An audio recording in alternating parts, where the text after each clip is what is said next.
Les options sont infinies pour la conception de la couverture et du dos de couverture de votre livre photo. Aujourd'hui, nous allons en voir un exemple. Il s'agit d'un design épuré que vous pourrez utiliser pour votre prochain album photo. Nous y trouvons une photo sur la couverture, décorée avec une forme géométrique colorée et des clipart fleurons. Il en est de même sur le dos de la couverture. Ouvrons le logiciel et faisons-le. Tout d'abord, nous allons ajouter une photo sur la couverture et choisir ses dimensions pour en faire un carré. Comme le logiciel respecte par défaut le rapport hauteur-largeur, nous devons déverrouiller cette fonction pour créer un carré à partir de cette photo qui est un rectangle. Nous la recadrons, y appliquons un cadre hexagonal blanc et l'alignons au centre. Nous allons ajouter une boîte de remplissage et répéter le même processus. Nous choisissons une couleur rose,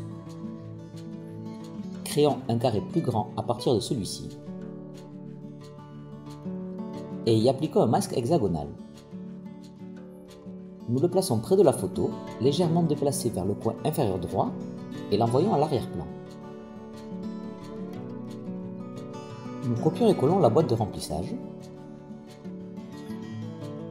la rendons plus grande.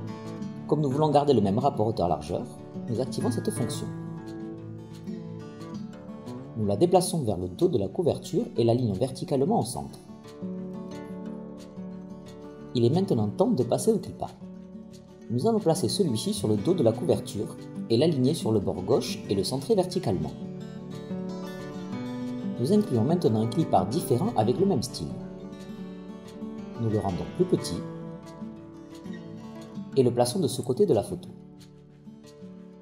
Nous faisons un copier-coller. Le faisons tourner et le plaçons dans le coin opposé de la photo. Comme les cliparts sont les derniers éléments que nous avons ajoutés, vous pouvez voir qu'ils se trouvent au-dessus de la photo.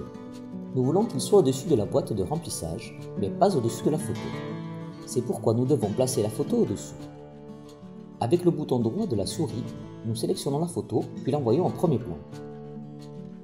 Et notre couverture est prête.